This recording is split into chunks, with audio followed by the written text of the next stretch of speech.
The crisis at the southern border is expanding far beyond officials there can handle. New warnings about terror groups coming through our border are raising alarms on our national security.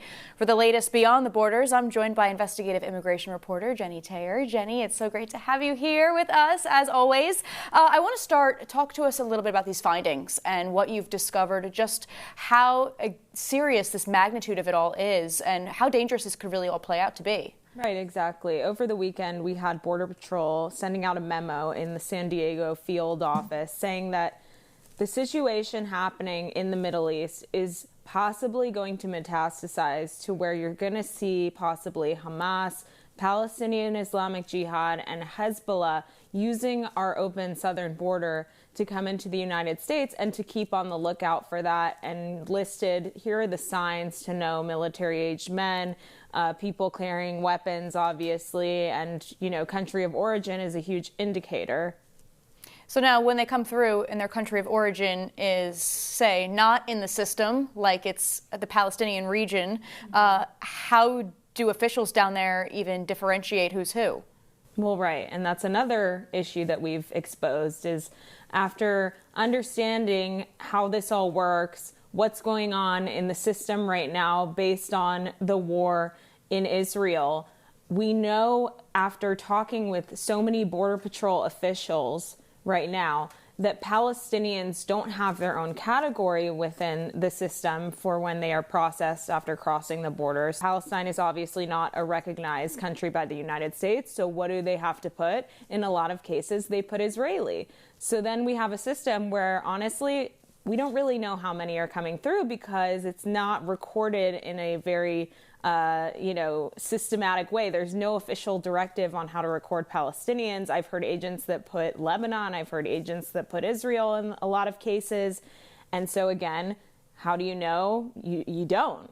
And with the situation in the Middle East, we know that there's a possibility that people could be coming across, whether for nefarious purposes or whether just to escape war, right? Mm-hmm. But it's something that people should know.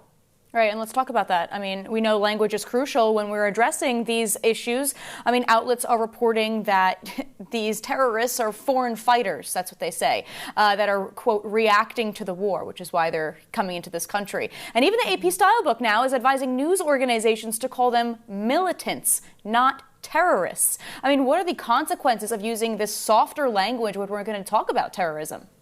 We have to understand that doing our job as journalists involves covering what's factual. Okay, since 1997, the State Department of the United States, as well as European nations, have classified and designated Hamas, for example, as a terrorist organization. So that is clearly stated and used in U.S. law. To not call them terrorists is a disservice to the American people, to not be honest. So that's just something that feels like a ticking time bomb. Yeah, it certainly does. And Jenny, before we go, you were honored as Journalist of the Year with the Daily Caller. Congratulations. Tell us a little bit about that. Oh my goodness. Well, it's such an honor. I, take my job very seriously. I love what I do. It's a part of me, being a journalist, and it really means so much to be recognized for that. And of course, you guys always showcase my work and, love to expose the situation that's happening at the border and beyond our borders. And so I'm just very grateful. I appreciate it. Well, you do an amazing job, and we love that we get to amplify your voice on our network. And we love having you here with us on One American News. Jenny Taylor, thank you so much, investigative immigration reporter. Thank you for being here. For all our viewers asking where One America News is heading in the future, we would like to introduce you to OAN Live. OAN Live is the best way to stay up to date on all of the hard-hitting, straight-shooting, national and international headlines. And the best part is, OAN Live is only $4.99 per month. All the credible, honest, unbiased reporting One America News offers at a fraction of the cost of cable. Just go to OANN.com to easily sign up for OAN Live and stay informed.